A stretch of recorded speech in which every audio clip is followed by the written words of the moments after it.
नमस्ते दोस्तों। हम लोग बचपन से सुनते आए हैं कि ध्यान करने से मन को शांति मिलती है। हम में से कई लोग इस दिशा में प्रयास भी करते हैं, लेकिन ध्यान लग नहीं पाता।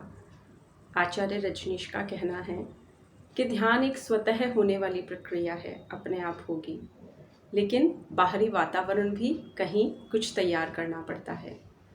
आचार्य महाप्रज्ञ जी की माने तो ध्यान के परिवार में कुछ सदस्य हैं। ध्यान अकेला नहीं आता। आप अगर उन सभी सदस्यों को आमंत्रित करेंगे तो ध्यान अवश्य आपके जीवन में आएगा। तो आज हम उन्हीं 5 सदस्यों की चर्चा करने वाले हैं। सबसे पहले हम चर्चा करेंगे मिताहार।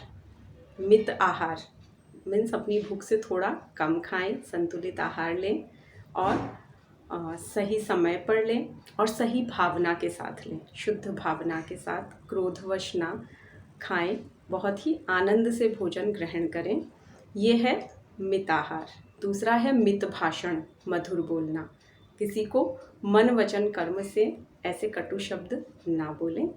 ये 2 सदस्य हुए। तीसरे सदस्य की बात करें तो वो है मैत्री। मैत्री यानी दोस्ती। तो ऐसा नहीं सोशल मीडिया पे हमारी बहुत सारी फॉलोइंग हो, बहुत सारे ऑनलाइन ऑफलाइन दोस्त हो, हम टाइम टाइम पे उनसे मिलते रहें, ऐसा नहीं है। मैत्री का अर्थ है आत्मानुभूति, अपने आप से दोस्ती।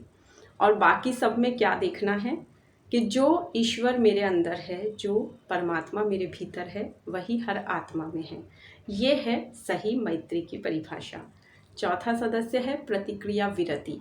प्रतिक्रिया नहीं देना। कोई कितना भी कटु शब्द कहे, आपको उसकी प्रतिक्रिया नहीं देनी है। कई बार हम शब्दों का संयम कर लेते हैं, उस जगह हम चुप रह जाते हैं, लेकिन वो बात हमारे दिमाग से नहीं निकल पाती। तो दोस्तों, मेंटल हाइजीन ज़्यादा ज़रूरी है। प्रतिक्रिया विरति का ये मतलब नहीं कि कटु शब्द सुन के आप आ गए, लेकिन आपने यहाँ चित्त पे उन्हें रखा और वो स्क्रिप्ट सुबह उठते ही, रात को सोने से पहले रिवाइज़ हो रही है, बार बार बार बार बार बार वही रिवाइज़ हो रही है, तो वो हमें कभी भी ध्यान नहीं करने देगी। तो हमें प्रतिक्रिया विरति अपनानी है, प्रतिक्रिया नहीं देनी है, पूरी तरह से प्रतिक्रिया से विरत हो जाना है, हट जाना है, रिस्पॉन्स नहीं देना है मन में भी। और 5वां है भाव क्रिया। जो भी हम काम करें पूरी भावना के साथ करें।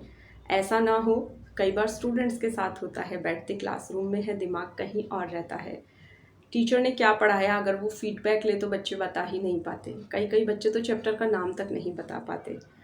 तो ऐसा ना हो, हम जो भी काम करें पूरा भाव और क्रिया का सामंजस्य, बैलेंस बिठा के करें। तो वो जब बैलेंस रहेगा तो आप हर समय ध्यान के अवस्था में रह सकते हैं। ज़रूरी नहीं कि रोज़ाना आप एक निश्चित समय निश्चित आसन पर बैठकर ही ध्यान करें। हर काम हम ध्यान से कर सकते हैं। ये भाव क्रिया से ही संभव है। तो इस तरह से ये 5 सूत्र, ये 5 सदस्य अगर आप अपने जीवन में आमंत्रित करेंगे, अपनाएंगे, इनका अभ्यास करेंगे, तो फिर ध्यान का आगमन होगा और आपको ये गिल्ट नहीं रहेगी।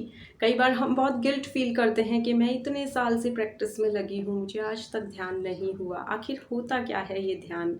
इतनी किताबें लिखी जा चुकी है, इतने दार्शनिक इस पे चर्चा करते हैं, लेकिन आप यकीन मानिए, इन 5 सदस्यों को अगर आप बुला के सत्कार से इनका पालन करते हैं तो ध्यान स्वतः ही दौड़ के आपके जीवन में चला आएगा। आप ध्यान सिद्ध बने इन्हीं शुभकामनाओं सहित।